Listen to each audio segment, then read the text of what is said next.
Hello, friends. Salutations mes amis, merci de vous joindre à moi aujourd'hui alors que nous poursuivons notre voyage à travers ce merveilleux livre, La tragédie des siècles. La dernière fois, nous avons examiné la première partie de la vie du grand réformateur Martin Luther et la manière dont il a compris que seule la repentance et la foi en Jésus-Christ peuvent sauver le pécheur. Encouragé à présenter la vérité, Luther afficha un document contenant 95 propositions ou thèses contre la doctrine des indulgences sur la porte de l'église de Wittenberg.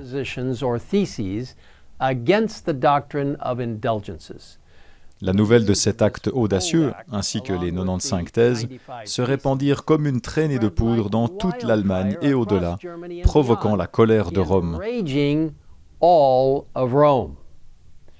Luther subit de graves persécutions. Ses propos furent dénaturés et il fut l'objet d'attaques virulentes dirigées contre sa personne et ses motivations. Nombre de ceux qu'il pensait pouvoir le soutenir dans ses efforts de réforme lui tournèrent le dos pour ne pas avoir à souffrir aux mains de Rome. Cependant, les appuis humains lui faisant défaut, il regarda à Dieu seul et apprit à se reposer en toute sécurité sur son bras puissant. Luther reçut bientôt une citation à comparaître à Rome pour répondre à l'accusation d'hérésie. Cependant, craignant pour sa sécurité, certains amis de Luther s'arrangèrent pour que le procès ait lieu à Augsbourg, en Allemagne. Sachant que sa vie pouvait également être en danger même dans son pays, Luther déclara sans crainte « Ils ont déjà déchiré mon honneur et ma réputation. Une seule chose me reste, c'est mon misérable corps. Qu'ils le prennent. Ils abrégeront ainsi ma vie de quelques heures. Quant à mon âme, ils ne me la prendront pas. Celui qui veut porter la parole du Christ dans le monde doit s'attendre à la mort à chaque heure. »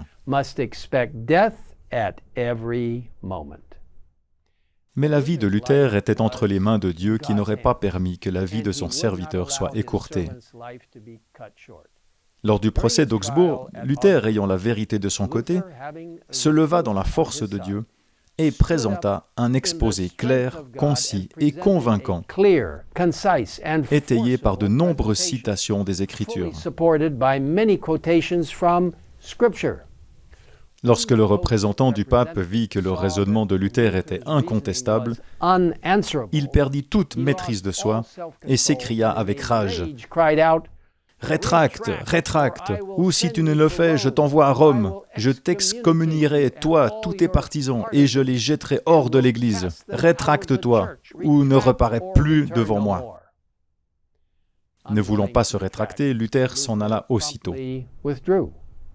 Le lendemain matin, il s'enfuit secrètement sur un cheval fourni par un ami. Ces doctrines continuèrent à se répandre largement, exerçant une puissante influence dans toute l'Europe. Les ennemis de Luther devinrent furieux, pressant le pape de prendre des mesures décisives à son encontre. Ces doctrines furent immédiatement condamnées.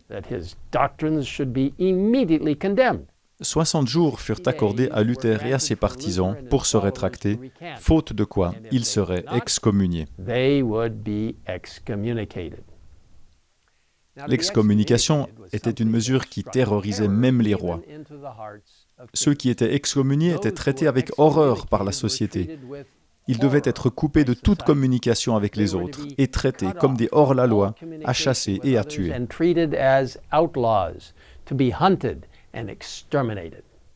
Malgré la menace d'emprisonnement, de torture et de mort, Luther resta fidèle. Lorsque le décret de Rome, connu sous le nom de bulle papale, condamnant et excommuniant Luther arriva, il le prit, ainsi que d'autres décrets et documents affirmant le pouvoir papal, et il les brûla publiquement devant une foule d'étudiants, de professeurs et de citoyens de toute classe sociale à Wittenberg.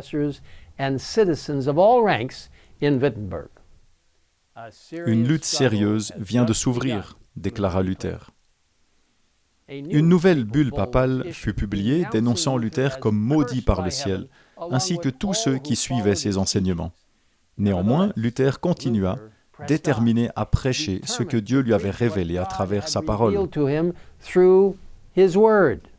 Être en but à l'opposition est le sort de tous ceux dont Dieu se sert pour annoncer des vérités spécialement applicables à leur temps, écrit Ellen White dans La tragédie des siècles. Or, il y avait au jour de Luther une vérité présente d'une importance capitale, de même qu'il y a une vérité présente pour notre époque. Mes chers amis, au fur et à mesure que nous poursuivons cette étude de la tragédie des siècles, la vérité actuelle pour notre temps sera de plus en plus révélée. Je vous encourage, si vous ne l'avez pas encore fait, à télécharger votre copie gratuite, disponible en plusieurs langues, sur le site thegreatcontroversyproject.org. Vous voyez, Dieu ne change jamais, et sa parole non plus. Il a donné à son Église des dons extraordinaires, la Bible et l'esprit de prophétie. En étudiant et en suivant ce qui a été révélé, nous serons incroyablement bénis. Ayez confiance en l'Éternel, votre Dieu. Lisons-nous dans 2 Chroniques, chapitre 20, verset 20. Ayez confiance en ces prophètes, et vous réussirez. Et maintenant, je vous invite à prier avec moi. Cher Père, merci d'avoir préservé la vie de Luther afin qu'il puisse proclamer ta parole de manière puissante et contribuer à guider les gens vers le véritable culte de Dieu, à la compréhension de ta parole.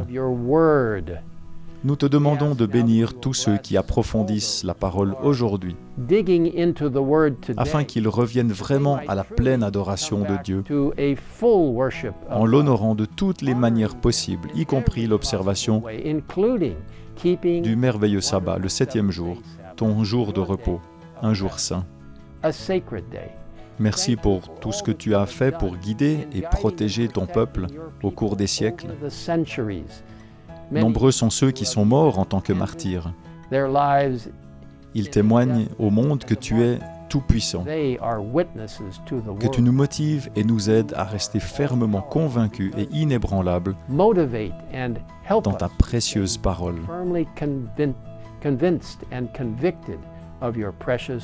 Merci Seigneur de nous écouter dans cette prière et de nous guider alors que nous suivons ta parole.